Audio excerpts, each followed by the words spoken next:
Hello ladies and gentlemen and welcome. My name is HDTGeorge and this is the audio TWAB for February the 17th, 2022. If you would, down below me here, please like and subscribe. This is a simple audio reading of the TWAB. As always, no hot takes, no opinions, just the words of the TWAB. This week at Bungie, 2/17/2022. This week at Bungie, we are but days away from the launch of the Witch Queen. We're finally here, the last TWAB before the Witch Queen. Over the last few weeks, we've been touching on new systems arriving on February 22nd, picking through some quality of life changes for the rituals you engage with, and even spending some time with the team in a full-length Vidoc to set the stage for what's coming. We have a few topics left to cover, but only a few days stand between you and the next chapter of Destiny 2. Season of the Lost is wrapping up this week. No better way than with a final mission to tee up our next expansion. Have you played through it yet? No? Well, get in there. We know the Witch Queen is coming, but this is a fun close to the season that you won't want to miss. As a note, the team has been investigating a few issues with the activity since it went live. You may need to play it a few times for the quest to complete, and we ask that if you're matchmaking in, please don't skip the cutscene. Outside of that, we also have an exotic ship to cap off the season that we'll be distributing at a later date to players who own the Season of the Lost. Stay tuned for updates. If you've completed the mission and are already reading this TWAB, I'd assume you're gobbling up every bit of information you can before release. Have you seen the launch trailer yet? I hope so. If not, let's take a moment to roll the tape and listen to some slick music. If you'd still like to go in completely spoiler-free, this is your final warning. Truth be told, I've been replaying this trailer in my head for the last week or so. What does it all mean? Well, we'll all find out next week when the expansion goes live. If you're looking for just a little more video content to watch, we also released a fun mini Vidoc exploring the creation of glaives, the new weapon type coming to Destiny 2 with the Witch Queen. It's always a pleasure to get the team out to talk about their beautiful creations. I've said it before, but they really do make magic out of math. Multiple teams collaborating through conversation, code, and ridiculous amounts of talent to create the weapons and worlds that you enjoy in Destiny 2. For our final TWAB before launch, we have a few goodies in store. The team will be running us through upcoming changes and tuning to Gambit. We'll take a quick glance through the patch notes for a final preview, an updated Twitch emblem coming next week, and a fun SteelSeries partnership to talk through. Let's get to it. I really need to find another way to transition from TWAB intros, don't I? Alright. Time for Gambit. Drifter's hungry. No, not for Hive, but for the spotlight. Well, maybe some Hive too, but let's focus on gameplay. As we continue to improve and iterate on the rituals of Destiny 2, Gambit is taking center stage. This isn't a teardown and rebuilding of an existing mode, but a moment for our teams to realign on goals and how we're serving up the goods to our players. A few months back, the development team walked through our first ritual update, focused on Trials of Osiris. When you look at it, there weren't numerous changes, but targeted pieces of tuning and adjustments to push a healthier experience. Engram focusing and Trials ranks were introduced to help players earn that sweet piece of loot they've always wanted, even if they weren't winning many matches. Minor changes to passages and matchmaking were made to help get more players into Trials. Freelance and Labs weekends continue as we gather valuable data to inform the future of the mode. At the end of the day, Trials is still elimination, and Saint is still a badass. With Gambit or any other mode we may update in the future, you can expect a similar approach. Today, Principal Designer Alan Blaine will be joining us to break down our goals for Gambit and what changes the team is making to get us to where we want to be. Alan, when we added Gambit back in Forsaken in the fall of 2018, was it really 3.5 years ago? We were closing a gap in Destiny pursuits. We had lots of places in the game to shoot aliens in the face, or juice box, and we had places where you could face off against other Guardians, but we had no place where you could face off against other Guardians by shooting aliens in the face. Fundamentally, Gambit is a PvE/Horde firefight mode, culminating in a race to kill the boss first. Meanwhile, you can throw small and large roadblocks in front of the other team racing you, or be the roadblock by invading opponents powered up and loaded for bear. Later that year, we added Gambit Prime, a souped-up Gambit with armor-based player roles, and then it really didn't change much for a couple of years. With Beyond Light, we streamlined both versions into what Gambit is today, combining some of the best parts of the original Gambit and Gambit Prime without attempting to transform the mode or address much of the feedback Gambit had generated over the years. Over the last few months, we've taken a pass on Gambit to address said feedback and realign the mode with many of its original goals. Ultimately, we believe it is important that in Gambit, you can showcase both your skill at fighting in Destiny and the variety and focus of your arsenal. It should be just as inherently fun and rewarding to shoot aliens in the face in Gambit as it is elsewhere. A good invader should be able to turn the tide of a match, but a good invader should be no more important than any other equally skilled team member. A good invader does not have to mean a PvP god loaded up with the best tracking one-hit kill weaponry. Players defending against invaders should have ample tools to fight invaders without worrying about using up ammunition dealing with tougher enemies, and players should have methods for recovering from a devastating invade. It should be rare that a match is out of your hands as a player or that an outcome is preordained early in the match. Working together with your team to overcome tough enemies, the primeval, a high-value target, or an invader should feel as gratifying as a hard nightfall. While we don't always hit those marks, Gambit has a healthy and stable population. Ultimately, we want to make Gambit more appealing to a wider audience by addressing points of player feedback and improving upon what exists without changing the core nature of the mode. Our hope is that this leads to more players engaging for longer. Upcoming changes fall into 5 categories: core activity, ammo economy, primeval tuning, invasions, rewards. Core activity changes. These changes are all about enhancing teamwork or making the mode easier to play and understand. Freelance node added. We think it is important that players feel like they always have a chance at winning, and we see over and over again that full stacks of friends or clanmates have a significant advantage over groups of solo matchmade opponents. The modes we have added freelance nodes to, Iron Banner, Glory, and Trials of Osiris, all feel like they end up with more balanced matches more often, even as they increase and split the number of matchmaking pools. We are investigating ways to remove the need for freelance nodes that split the population, and hope to have something for you later this year. In the meantime, the ability to queue for Gambit Freelance should be very useful. Rotating seasonal selection of curated encounters starting in Season 16. In Classic Gambit Prime, you got a randomly selected encounter from a list of 3 for each enemy race on each map. In Beyond Light, due to production issues, we were only able to bring one of the 3 variations forward into the new activity. Those issues have been fixed, and we are now bringing the missing variations forward. Playing with a single variation for race map for a year led us to an interesting observation. It's fun to know that Hive on Pacifica means, oh god, those shriekers, and to learn the spawns and master them over time. Maybe not interesting for an entire year, but we think it will be interesting to have a set rotation of spawns for a season, and over those 3 months really master each encounter. So, no more shriekers on Pacifica for now, but they will be back later in the year. Respawn points added to all fronts, sections of map where enemies could cycle in or out. It can be frustrating to always have to run all the way from the backfield after spawning before you are able to help teammates fight the invader, collect drop motes, etc. It can also be very frustrating as an invader to always spawn at the same location on the same map multiple times in a row, or to have the invader camp the entrance to avoid confrontation. More respawn points spread throughout front should help you get back into the action faster and provide for less predictable spawn points during invasions. Players always drop half the motes they were carrying when they are defeated. These can be picked up by anyone, including invaders. Invaders can now also drop more motes. This makes recovering from a ruthless invader, or bad luck fighting enemies, a little easier. Players can be revived by other players 2 seconds earlier, and auto-respawn is delayed 2 seconds.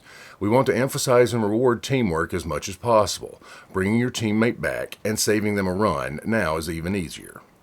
This change should also reduce the frustrating moments of teammates being forced to respawn as you're halfway through their revive interact. When your teammate dies and you run to grab their drop motes, stop for a second and revive them, will you? All shields have increasing resistance to non-match damage types.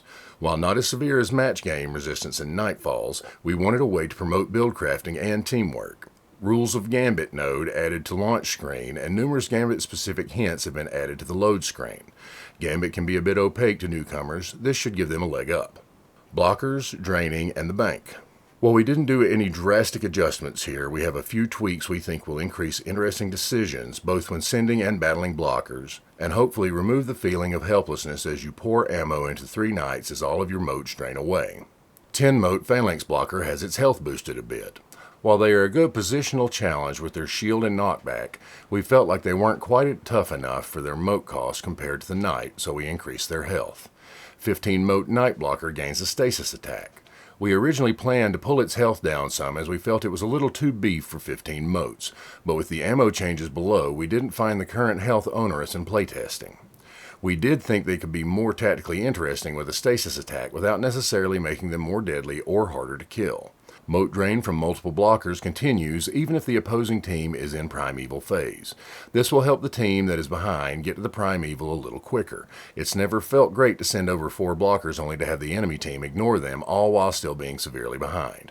This also gives the team in the lead a bit more incentive to kill blockers during their primeval phase. Moat drain is paused if a player is near the bank and engaging blockers. It never feels great to have your moats draining away while you pour primary ammo into these 3 taken knights. Ammo economy. Our goal for these changes are to make a more predictable and equal baseline of special and heavy ammo among all players. We will be watching both feedback and analytics around ammo gain and usage rates, and we'll continue to make tweaks if these aren't enough to make fair matches. When completing a front, a chest containing a small amount of special and heavy ammo spawns in the middle of the front and can be looted once by each player. It times out at 20 seconds after the initial interact, so you still can't dilly-dally.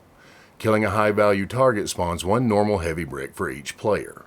During the primeval phase, ammo chests spawn in one of the fronts every 60 seconds. This replaces the regular front ammo chest, but you still need to find the time to go grab it.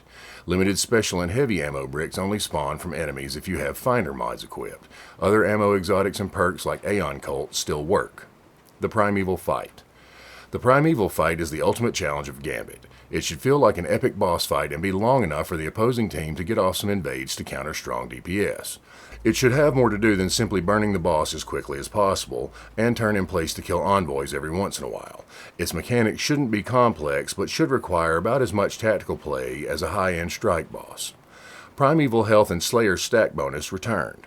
Burning the boss after 3 rounds of envoys should be just as easy as it is now, but burning him after just 1 or 2 rounds should be significantly more work. Envoys now spawn with friends out in the fronts rather than in the bank area.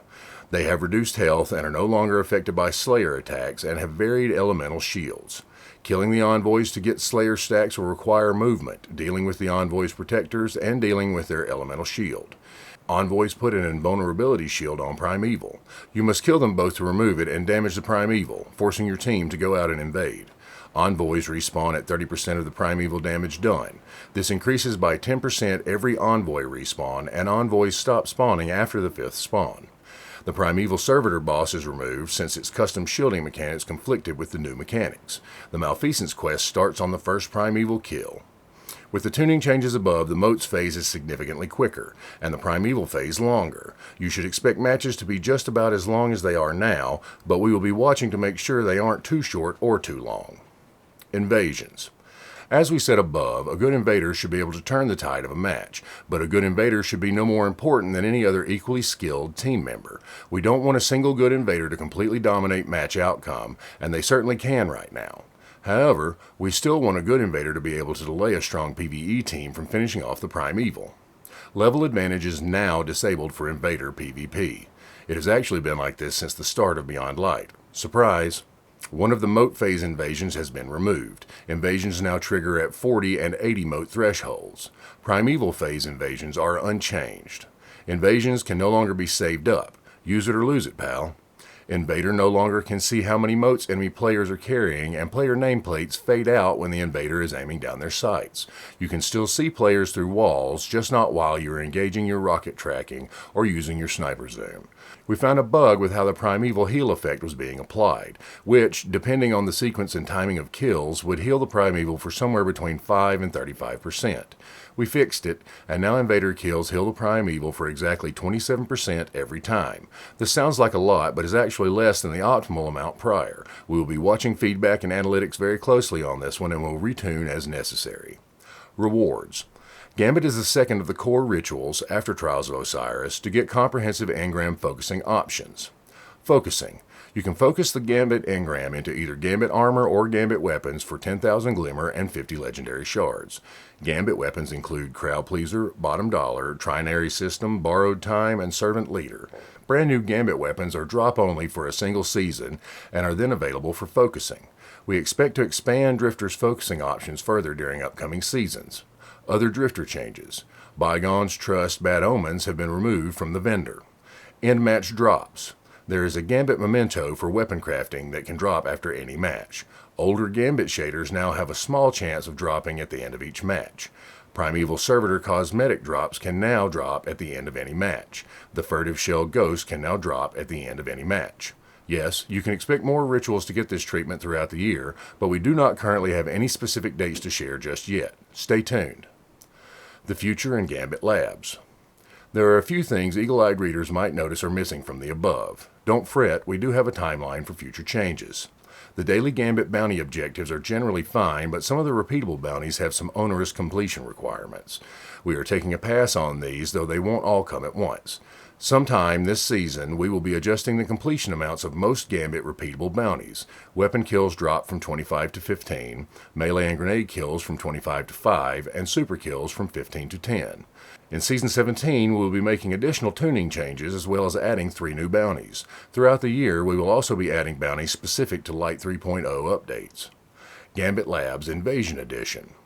We also have a couple of Gambit Labs that play with some of the core invasion concepts. These will run for 1 week each and will take over the base Gambit nodes. Invasion Swap. This lab's variation plays around with who gets to benefit from triggered invasions. During Moats phase, instead of opening your own invasion portal at 40 and 80 moats, you instead open your opponent's invasion portal. We expect this to completely disrupt the accepted meta for how and when to deposit and invade. We're looking forward to seeing the clever strategies and counter strategies you will develop. Moat Thief. Fundamentally, the original concept of the invader was Guardian as taken terror, overpowered and dangerous, something new to have to fight. While that is very compelling, we don't believe it is the only compelling invader fantasy. We believe the sneak Moat Thief is worth exploring too. Maybe there are more. Normal moat drain from having 2 blockers is disabled. Instead, every second the invader is invading, 1 moat drains directly from your bank to the invader's bank. What about Trials and what's next? Fear not, Trials fans. While our main focus for Season 16 is Gambit, we still have some fun changes planned.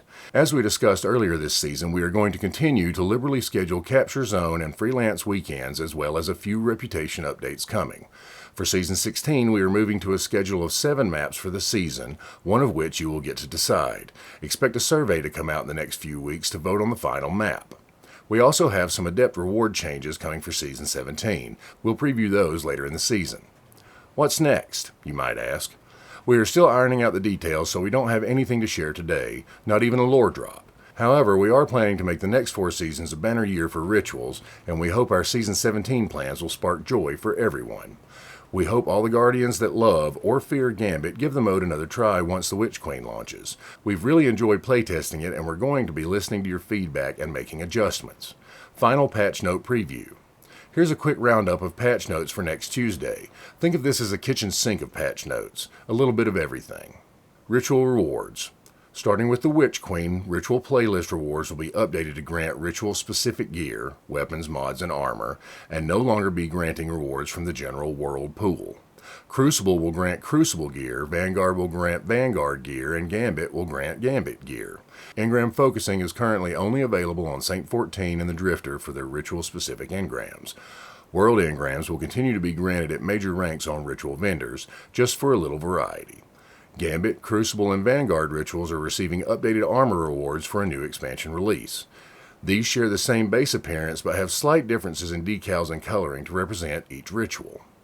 Returning Crucible maps. Eternity and Vostok return to the Crucible on February 22, 2022. Eververse. No changes. Wait, what? Seriously? Yeah, there are no systematic changes to Eververse. There will be new cosmetic items available for Silver and Bright Dust, but no systematic changes to the experience.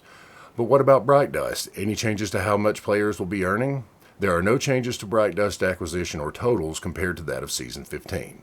Players will continue to earn Bright Dust from seasonal challenges, repeatable bounties on specific vendors, and through the Season Pass. Please note, this week brings the final drop of 700 Bright Dust in celebration of our 30th anniversary. Make sure to redeem this offer in the Eververse store before it's gone. Season Pass changes.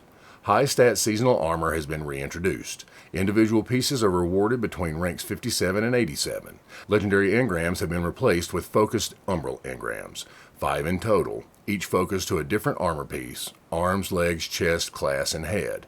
All umbral engrams are Tier 2. The Season Pass emblem has been removed, but we have introduced a Season Pass Sparrow. The Season Pass Scrounger bonuses which increase seasonal weapon armor drop chances in ritual activities, have been overhauled. The Weapon Scrounger bonuses are no longer separated by weapon type or ritual activity. They now apply to both Season Pass legendary weapons and all activities at once. 2 Weapon Scrounger bonuses instead of 6. The first bonus grants the player a small chance to receive the weapon from ritual activities. The second bonus gives an improved chance. Total drop chance is unchanged from previous seasons. The Armor Scrounger bonuses are no longer separated by ritual activity and now applies to all activities at once. 1 Armor Scrounger bonus instead of 3. Like the weapon, the total drop chance for each armor piece is unchanged. Aside from the emblem, no items have been removed from the Season Pass, only added. A number of rewards, such as Glimmer and Legendary Shards, have been consolidated to make room for high-stat armor. A small amount of upgrade modules have been added. The order some rewards are acquired has been tuned to accommodate the above changes. Shattered Throne Thrallway. Fixed an issue where Shadow Thrall and the Shattered Throne were unintentionally granting investment rewards such as Glimmer, Engrams, and XP. As players begin to craft weapons and level up their Season Pass on February 22nd, we want to ensure gameplay rewards are earned by playing and completing activities, bounties, or just hanging out with friends and patrols while defeating minions of the darkness. Boss Stomps. Adjusted the physics knockback for boss stomps. This will/should result in fewer deaths from being knocked into objects.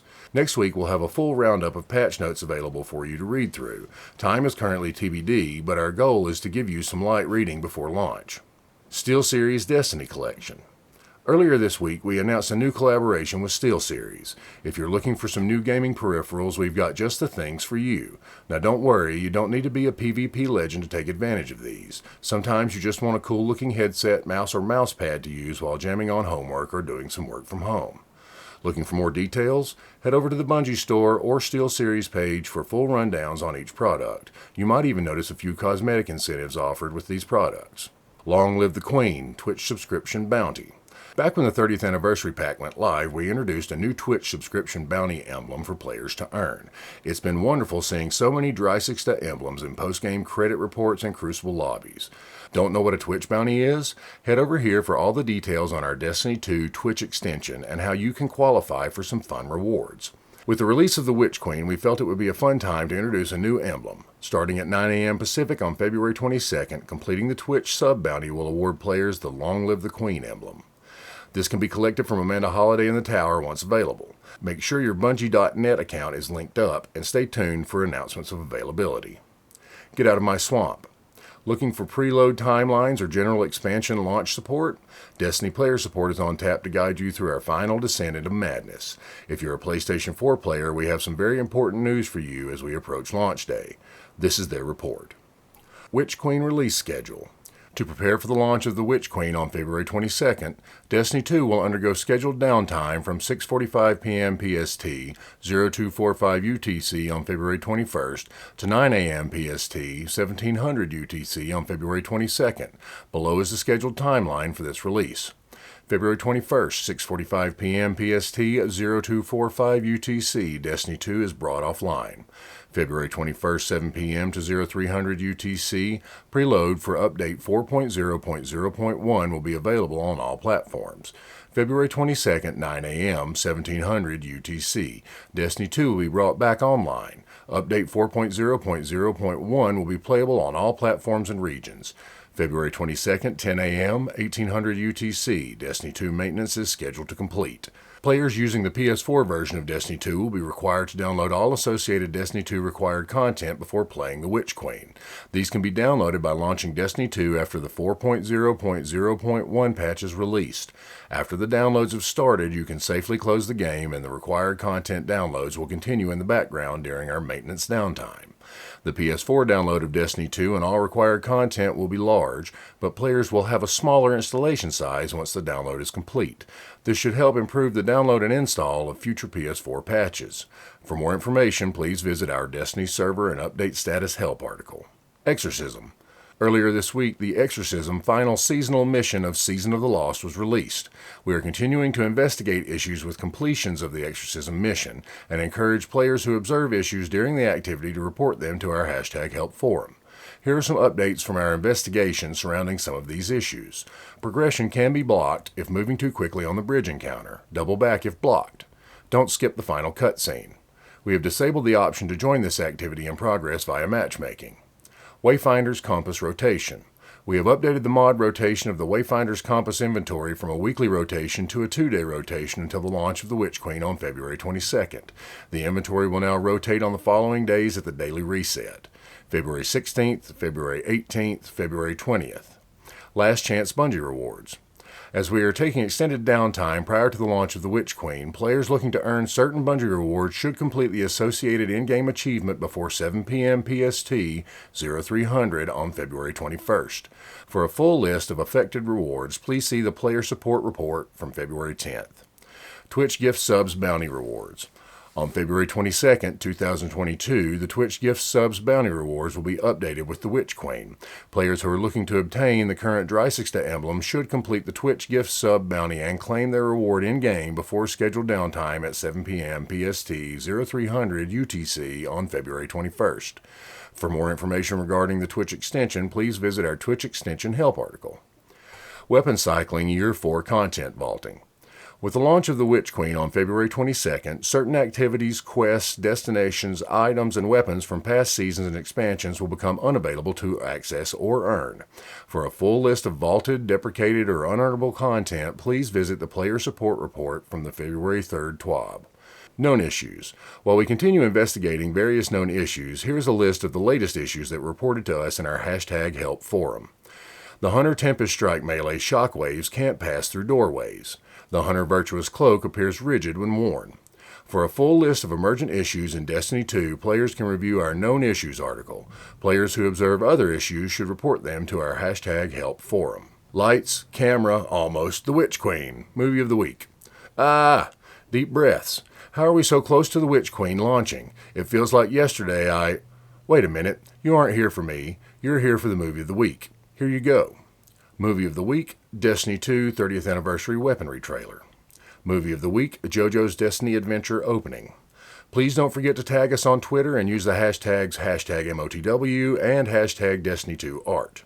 To art or not to art? Not really a question. Artist of the Week. Hippie. Before Savathun takes over our TWABs like she seems to have done over on the official Destiny 2 Twitter account, let me just slide right in here and show off some cool art from the community. We've got some fire and death with a splash of pain, and then a cozy little piece of stitching art as a nice palette cleanser, because those are important, like eating your vegetables and so forth and so on. Anyway, today, we art. Art of the Week, the Witch Queen. Art of the Week, cross-stitch emblems. Oh wait, there's more. That's right, Guardians, bonus round. Art of the Week, the Stag. Feel those creative juices flowing? Then be sure to tag #AOTW and #Destiny2Art for your chance to shine in that glorious community spotlight. Soon.